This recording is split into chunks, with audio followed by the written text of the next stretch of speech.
Saya selalu suka dengan angkringan. Saya melihatnya seperti gambaran kesabaran dan survival. Dan bagi saya, angkringan adalah satu bentuk usaha yang anomali. Prinsip-prinsip yang mereka jalankan kadang bisa mematahkan segala bentuk teori bisnis. Ternyata, nilai-nilai sosial lah yang membuat angkringan bisa bertahan dalam segala kondisi.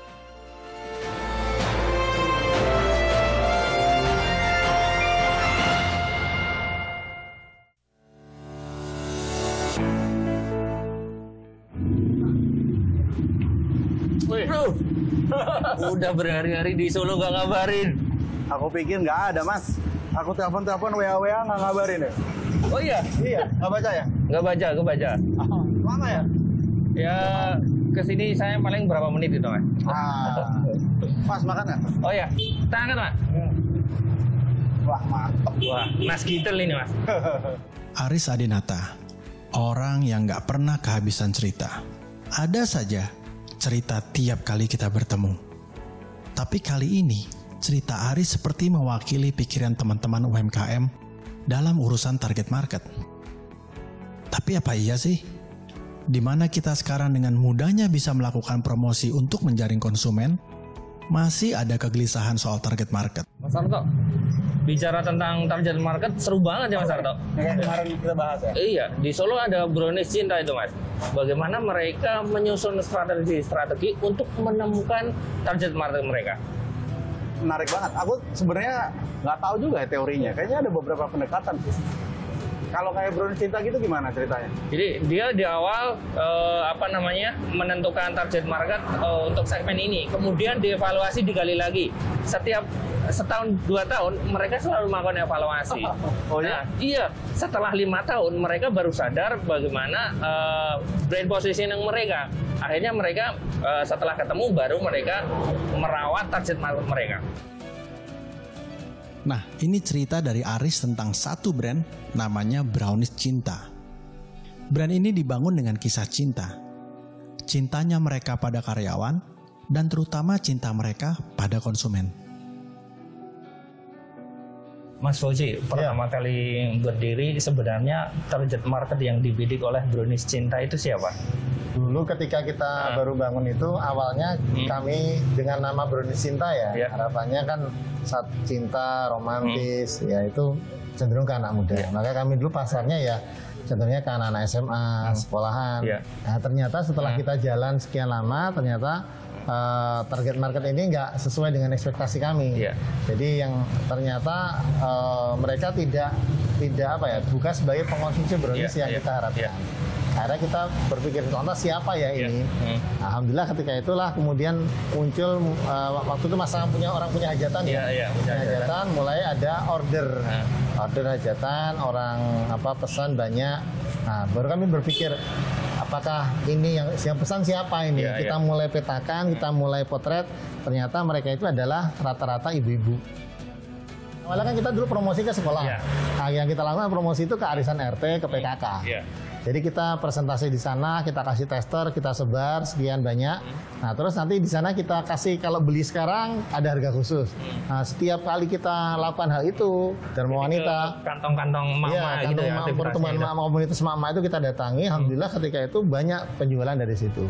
Nah dari situ kemudian ada word of mouth yang berjalan. Bagi mama kan ya rada cerewet ya. Itu kemudian mulai informasi itu datang masuk ke mereka di kalangan mereka. Kemudian ada yang repeat order kemari. Bahkan ada yang membawa customer temannya itu ke sini. Setiap kali ada pelanggan dan kita kan tanya sudah pernah nulis data di sini apa belum. Rata-rata itu SOP kita walaupun ya kalau pas crowded ya kadang nggak sempat. Tapi kalau pas nggak crowded kita bisa tanya datanya kemudian kita nanti follow up. Di antaranya kita bertanya kepada mereka apa yang diinginkan mereka. Di antaranya ada beberapa masukan, misalkan produk yang diinginkan seperti ini. Kayak kami punya brownies pandan itu masukan dari beberapa emak-emak yang memang kemari. Jadi brownies hitam putih itu juga begitu. Jadi apapun yang mereka inginkan kita coba untuk trial dulu. Jadi dari hasil riset target market gitu. Iya, target market kita riset apa keinginan mereka, kemudian itu kita coba penuhi. kebutuhan mereka apa sih dari produk kita itu, sampai kita bisa petakan. Salah satunya, mereka butuh potong plastik. Akhirnya kita buat. Ini inovasinya. Ini inovasinya. Ini potong plastik seperti ini. Coba Jadi, kita hanya dengan satu box ini sih dipotong jadi berapa?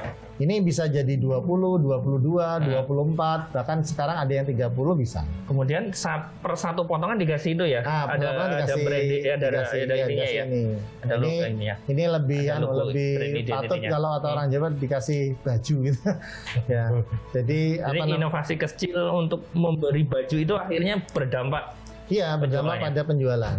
Karena dulu awalnya kita tidak melayani dan tidak punya ini. Tapi setelah kita punya ini kok ternyata semakin banyak orang yang pesan dan tertarik dengan pelayanan itu. Jadi menurut kami ya hal-hal semacam itu walaupun kesannya remeh-temeh, tapi itu memang diperlukan, kenapa tidak kita coba penuhi. Gitu. Jadi semoga itu ya bisa kita kembangkan terus. Termasuk ada juga inovasi kami, misalnya ini potong separuh ya. Rata-rata orang hajat itu kan pengennya ada ule-ule untuk yang datang itu dikasih berarti ini disediakan untuk hantaran. Iya, awalnya ini dulu ceritanya orang sunatan anaknya dia mau hantaran, ada oleh-oleh untuk yang diundang itu. Nah, dia pesan begini. Akhirnya kita buatkan untuk hantaran itu ya. Iya, betul. Jadi cara kita merawat target, makanya tadi apapun yang mereka butuhkan kita coba untuk penuhi, dan alhamdulillah rata-rata punya dampak jangka panjang. Dari riset target market yang dilakukan. Iya, riset target market yang dilakukan.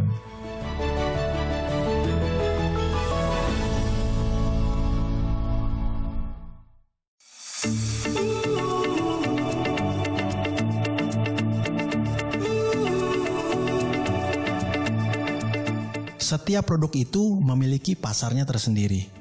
Oleh karena itu, penting banget buat teman-teman UMKM mengidentifikasinya di awal-awal proses usaha. Lakukan riset pasar seperti apa yang dilakukan oleh Brownies Cinta. Temui target konsumen, bangun komunikasi dua arah, bukan sekedar giat promosi. Karena sehebat-hebatnya promosi itu, kadang hanya membangun monolog saja. Mulai tahun berapa sebenarnya Brownies Cinta itu bisa menemukan sebenarnya ini loh target market, ini loh positioningnya gitu. Setiap kali ada pembeli kita tanya, "Tagan apa Bu? Browniesnya untuk oleh-oleh, untuk ada tamu Mas di rumah. Saya baru dari luar kota, pelatihan. Ini kita mau ngasih teman oleh-oleh kantor. Terus anak-anak di rumah butuh itu." Nah, kita baru sadar, ini bukan untuk konsumsi harian, tapi ini untuk sajian bagi siapa.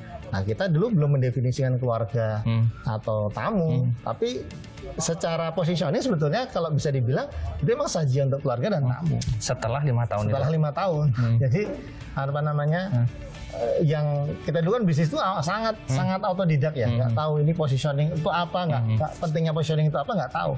Sehingga setelah kita tahu positioningnya itu adalah untuk sajian, baru kemudian kita mulai melakukan promosi, melengkapi semua hal yang dibutuhkan untuk sajian tersebut itu apa. Lalu bagaimana dengan brand-brand yang sudah berpuluh tahun dan sudah menjadi sebuah legenda? Jangan dikira mereka santai-santai saja karena sudah menang pengalaman.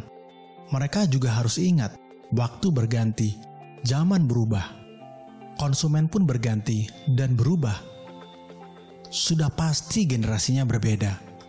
Karakter dan tabiatnya pun juga berbeda di setiap masanya. Untuk mencari tahu bagaimana brand legendaris merawat konsumennya, saya dan Aris menuju ke Roti Ganep, brand lokal legendaris yang berdiri sejak tahun 1881. Sekarang sudah memasuki generasi yang ke-6.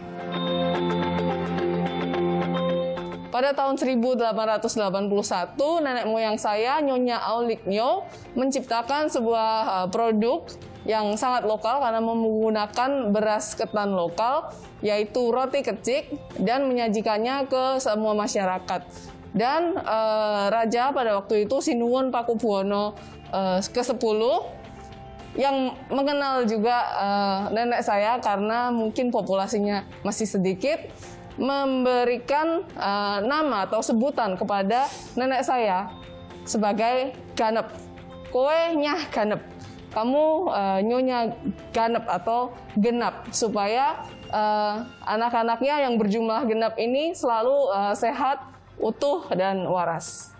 Jadi pada generasi ketiga, mereka mulai menggunakan teknik-teknik pemasaran dan produksi yang lebih canggih, seperti memakai iklan, memekanisasi dari proses produksi, bahwa kami melihat ada permintaan pasar untuk membawa produk-produk kami kepada pelanggan luar kota, tamu-tamu luar kota.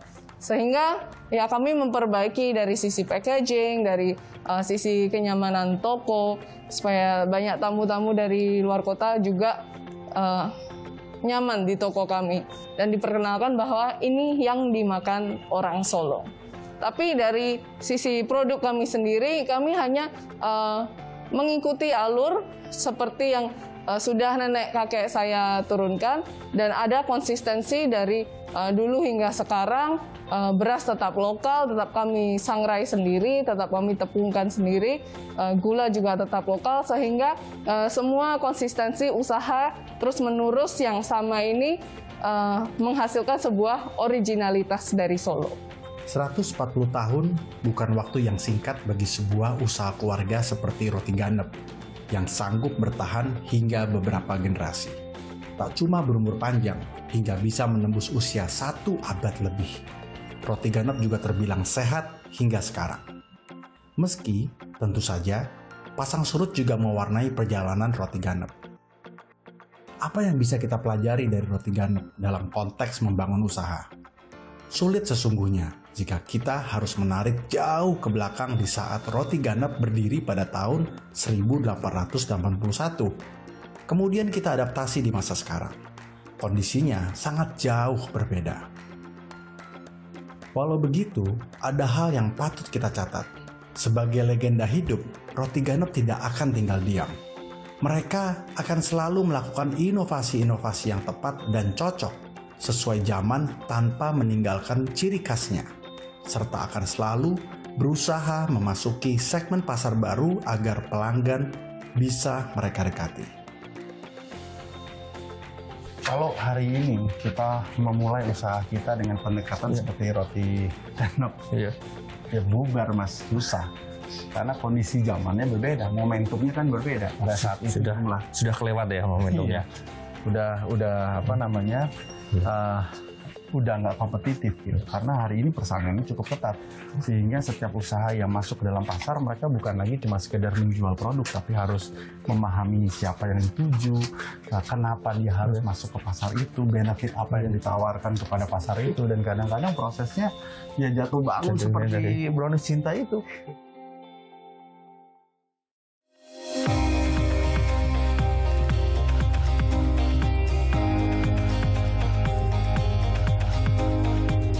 Semua pelaku usaha, baik yang besar maupun kecil, mau yang baru atau yang sudah makan asam garam, seharusnya memang punya strategi untuk menentukan target pasar agar tercapai tujuan marketing dan bisa menghasilkan profit. Secara tradisi kami tidak membedakan itu ya dari hampir di semua kalangan, terutama untuk sebagai ikon oleh-oleh ya orang Solo yang sudah di luar kota maupun anak orang-orang tua-tua yang ingin bernostalgia dengan produk kami. Kalau anak muda itu mereka mungkin kalau sekarang ya event-event mereka itu kami ikut berpartisipasi dalam sponsorship dan sebagainya untuk mengenalkan kepada generasi muda tentang tradisi kami ini.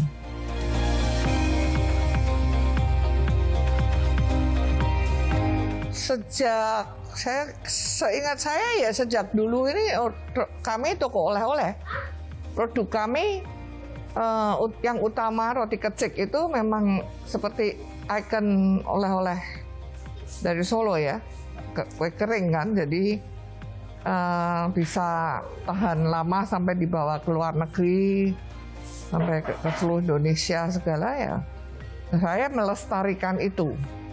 Kalau inovasi kami di produk yang lain tidak terlalu, arahnya itu tetap mempertahankan tradisi, ya, local wisdom, semuanya produk lokal, dari bahan bakunya lokal. Nah, roti kecik itu termasuk local wisdom kan, kuat sekali di ini, bahan ketan, beras ketan, telur dan gula.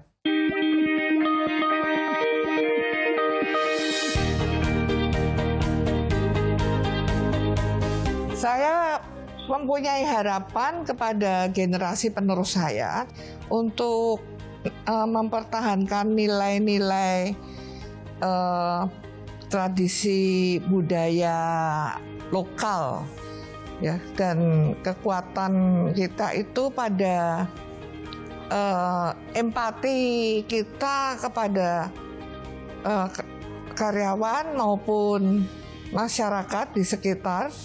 Ya, maka saya lebih tidak terlalu business oriented begitu, ya, lebih kepada nilai-nilai dan kebersamaan, support siapapun yang melakukan kebaikan dalam masyarakat, ya, di kota Solo terutama. Jadi apapun yang orang lakukan, ya, di kota ini kita dukung. Cerita Brownies Cinta dan Roti Ganep adalah contoh bahwa semakin unggul produk yang kita hasilkan, maka produk kita nantinya akan lebih bertahan di pasaran dan bisa mendapatkan konsumen jauh lebih banyak.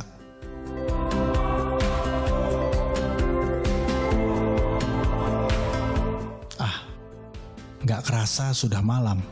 Saya dan Aris masih harus menelusuri sudut-sudut kota, tentu sambil berbagi cerita tentang kisah-kisah inspiratif penggiat UMKM yang menjadi garda terdepan penjaga perekonomian bangsa. Bersama para brand aktivis, para penggiat brand lokal, dan para mantri BRI yang punya tugas mulia memberdayakan usaha mikro dalam petualangan brilian di episode selanjutnya.